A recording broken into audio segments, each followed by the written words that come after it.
आपका हमारे इस सेवियर परिवार में फिर से स्वागत है। आज बहुत दिन बाद मैं ये वीडियो बना रहा हूँ क्योंकि घर के कुछ कंडीशन ही ऐसे थे कि मैं वीडियो अपलोड ही नहीं कर पाया। खैर छोड़िए उस बात को। आज हम लोग कुछ डिवाइसेस हैं हमारे आसपास, इनके बारे में सुनकर आप दंग रह जाओ। तो आज शुरू करते हैं आज का ज्ञान। आज से कुछ वर्ष पहले वैज्ञानिकों ने बहुत ही उच्च स्तर की घड़ी विकसित की जिसे परमाणु घड़ी यानी एटॉमिक क्लॉक के नाम से पुकारा जाता है। ये एटॉमिक क्लॉक्स इतनी सटीक और इतने प्रमाणिक होते हैं कि अगर आज हम लोग एटॉमिक क्लॉक को देखें, आज यहाँ जितना बजा हुआ है ना एटॉमिक क्लॉक में, और उसी घड़ी को अगर हम 17 लाख साल बाद देखें तो उसमें बस 1 या 2 सेकंड का ही अंतर मिलेगा हम लोग को। ये इतनी सटीक होती है। नॉर्मली हम लोग जो घड़ी यूज करते हैं वो प्रायः 3 प्रकार की होती है। चाबी से चलने वाली घड़ियाँ, और जो दूसरी होती है विद्युत से चलने वाली घड़ियाँ, और तीसरी होती है इलेक्ट्रॉनिक घड़ियाँ।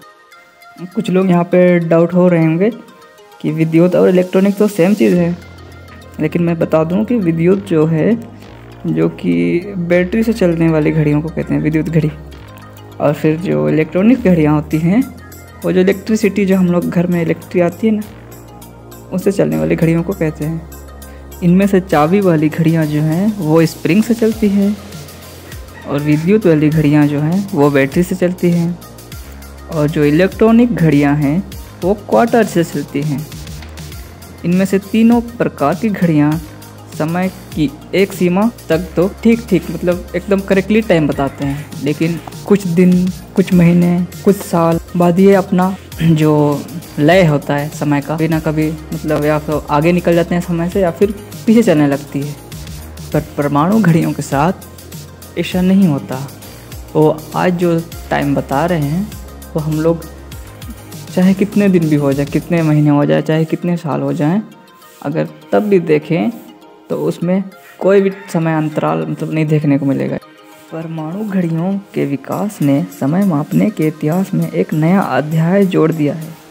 इन्हीं के आधार पर अब समय का अंतर्राष्ट्रीय मानक परमाणु सेकंड मान लिया गया है। इससे पहले समय का मानक सेकंड था। यह पृथ्वी द्वारा एक दिन में अपनी धुरी पर घूमने में लगने वाले समय का 1/86,400वां भाग था।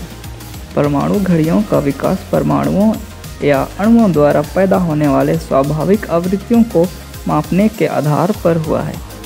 हम जानते हैं कि प्रत्येक परमाणु का एक स्वाभाविक आवृत्ति होती है। इसी आवृत्ति को गिनकर समय को मापा जाता है। अधिकतर परमाणु घड़ियों में 1400 से 40,000 मेगाहर्ट्ज़ की आवृत्तियों को प्रयोग में लाया जाता है। सबसे पहले अमोनिया के अणुओं की आवृत्ति के आधार पर परमाणु घड़ियाँ बनाई गई थी।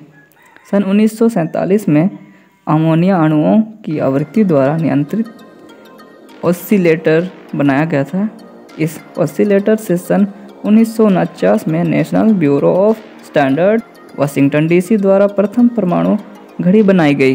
सन 1955 में सीजियम धातु से निकलने वाली परमाणुओं की किरणों द्वारा बहुत ही शुद्ध घड़ी नेशनल फिजिकल लेबोरेटरी टैंडिंगटन इंग्लैंड में विकसित की गई। इसके बाद कई प्रयोगशालाओं में सीजियम घड़ियों का निर्माण किया। सीजियम घड़ी में इसके परमाणुओं की एक धारा सीजियम धातु को एक भट्टी में गर्म करके पैदा की जाती है।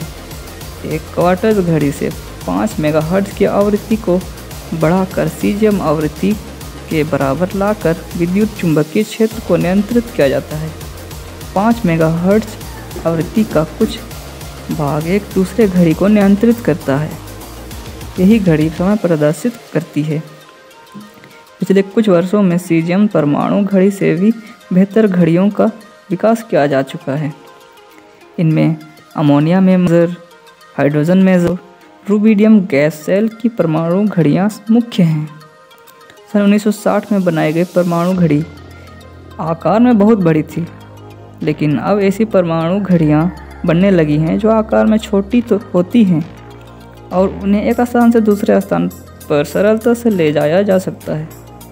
परमाणु घड़ियों को समय मानक यानी कि स्टैंडर्ड ऑफ टाइम के रूप में प्रयोग में लाया जाता है। इन्हें नौ संचालन और आंतरिक संचरण व्यवस्थाओं में भी काम में लाया जा रहा है। परमाणु घड़ी के बारे में जानकर आप लोगों को कैसा लगा, प्लीज़ कमेंट सेक्शन में अपना राय ज़रूर दीजिए। और ऐसे ही अमेजिंग वीडियोस देखने के लिए इस चैनल को सब्सक्राइब करना बिल्कुल ना भूलिएगा। मिलते हैं अगले वीडियो पर। आज के लिए इतना ही। धन्यवाद एंड बाय।